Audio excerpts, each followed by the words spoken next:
What's up, everybody? Colin here at GoRails. Welcome back to another lesson. In this one, we're going to take a look at the in order of method from ActiveRecord.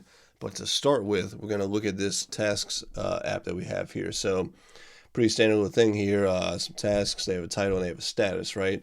Right now, everything's kind of, just in order of by, hopefully ID here. I think I'm just doing like tasks.all. Yeah, so tasks equal task.all.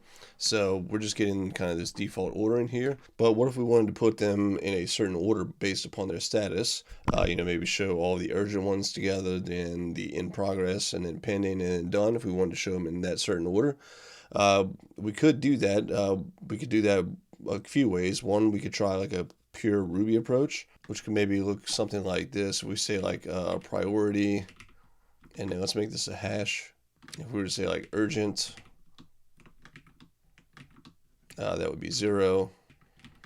We do in progress, would be 1. We do pending, that would be 2. And then of course done would be 3 here. Oops. Okay, so we could set, a hash mapping these priority levels or statuses to these integers here, and then we could come down here and say task.all.sort by, and then inside our block here we could say priority and say it.status. Okay, so we could save that, and let's go back to our browser and refresh. Let's see, we got a syntax error. Oh, that's because I have a space here. All right, let's fix that. Now let's refresh. Okay, and we see that that works, right? Everything is grouped in that order that we want there. But we'll say it's kind of a pain having to like write this hash out yourself and then go through and do the sort by call here. This part really isn't so big of a deal, but having to write this out is kind of a bummer. Alternatively, we could do something like this here and kind of get down into Arel land here. Let's see if we can get this all nice and formatted properly here. So we could do something like this, task.order Arel.SQL, and then write this case statement in here for all of these statuses. If we go back to the browser and refresh, we see we get another error, and that's because we need our @tasks variable still. So let's add that back in, and let's go refresh now. Okay, and we see that again that that also works. But again, having to write something like this is also kind of a bummer.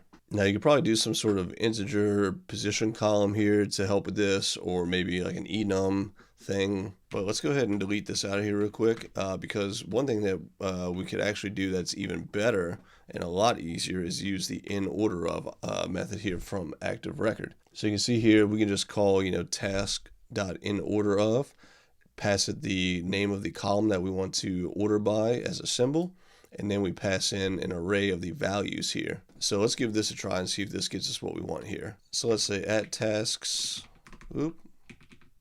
equals task.inOrderOf, and then we need status as the column to sort by, and then we need our array of symbols here.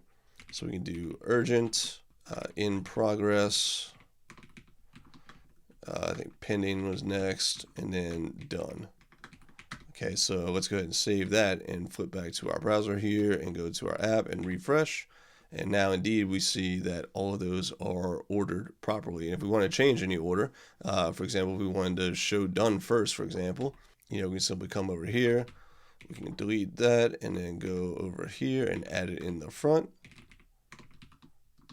Okay, let's save that and come over here and refresh. And now we see done is sorted now to the top, and then everything else falls in order there. Now, one thing that's cool in here to note is that the column can point to an enum column. So if you are using the enum column, you can totally go ahead and use this with that. Also, values can be nil, right? So if something didn't have a status, you could add that in there and say, okay, if something doesn't have a status, if it's nil, we could put that last in the array and show those last or first or wherever you want to put them. Additionally, you can set this filter option to be false here, so that it includes all the results instead of just the ones that are specified in your list of values that you pass to the method here. So that's it. That one's really short, really easy to use, but if you don't know it exists, you can't use it, and you'll be writing one of those other solutions most likely in order to get your desired result.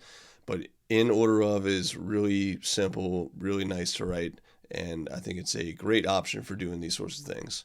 So with that, we'll end this one here, and until next time, take care.